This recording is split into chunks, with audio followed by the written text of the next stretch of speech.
सातारा जिल्हा परिषद राडा प्रकरणामध्ये तुषार दोशी यांना सक्तीच्या रजेवर जाण्याचे आदेश देण्यात आले आहेत। या प्रकरणाची चौकशी होईपर्यंत सक्तीच्या रजेवर जाण्याचे आदेश देण्यात आले।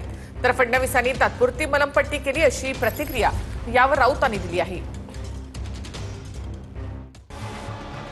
सातारा जिल्हा परिषदेच्या निवडणुकीदरम्यान राडा प्रकरणी साताऱ्याचे पोलीस अधीक्षक तुषार दोशी यांना सक्तीच्या रजेवर जाण्याचे आदेश देण्यात आले।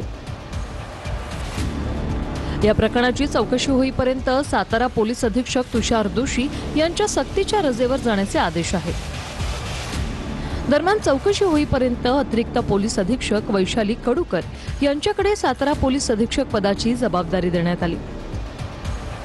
सातारा जिल्हा परिषद राडा प्रकरणी सातारा पोलीस अधीक्षक यांना भोवल्याचं बोललं जातंय। एखाद्या वरिष्ठ अधिकाऱ्याची जेव्हा चौकशी सुरू होते तेव्हा त्याला त्या ठिकाणी पदावरती ठेवत नाहीत, कारण त्या पदावरती राहिले तर चौकशीमध्ये बाधा येऊ शकते। म्हणून कदाचित म्हणजे मी माझं मत सांगतोय की कदाचित ही चौकशी असल्यामुळं त्यांना रजेवर जायला सांगितलं असेल। एखादा मंत्री जेव्हा एखाद्या कार्यालयात जातो त्या टायमाला अशा पद्धतीचे दोन मंत्री धक्काबुक्की करणे, अधिकाराचा गैरवापर करणे हे योग्य नाही। मंत्री किंवा एसपी ह्या दोन्ही रँकच्या लोकांनी एकमेकाशी संवाद साधून सुद्धा त्या ठिकाणी शांतता निर्माण करता आली असती, परंतु ज्या पद्धतीने तिथं वर्तणूक झाली आणि मंत्री महोदयाने सभागृहात सांगितलं हे निश्चितच खेदजनक होतं।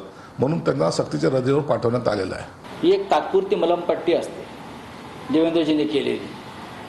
त्यांना जे साध्य करायचं होतं ते त्याने साध्य केलं। पालकमंत्र्याला बदललं, जिल्हा परिषदेमध्ये आपली सत्ता आणून घेतली। आता ठीक आहे, त्यांचं समाधान करा, त्यांना रजेवर पाठवलं, अजून काय? त्यांना सांगितलं असेल जा जरा एक महिना कुटुंबाबरोबर फिरून इकडे तिकडे जरा, मग एक महिन्याने बघू। नाही, दोषींवर कारवाई त्याच वेळा करणं गरजेचं होतं असं आमची मागणी होती। अधिवेशनच्या काळामध्ये सुद्धा तशा प्रकारची मागणी आली, पण अर्जित रजेवर किंवा सक्तीच्या रजेवर गेल्याचं कारवाई उशीर झाली।